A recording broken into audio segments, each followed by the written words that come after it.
Halo semuanya, apa kabar? Terima kasih sudah meluangkan waktu untuk hadir di video hari ini. Semoga kita semua bisa menikmati momen ini dengan penuh kebahagiaan dan kebersamaan. Ini adalah video kata-kata motivasi yang lebih dalam.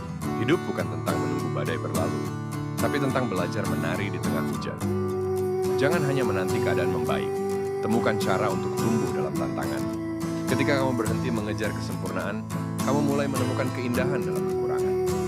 Hidup lebih bermakna ketika kamu menerima dirimu dan orang lain apa adanya. Jangan takut melangkah perlahan. Takutlah jika tidak pernah bergerak sama sekali. Perjalanan kecil menuju tujuan tetap lebih berarti daripada diam di tempat.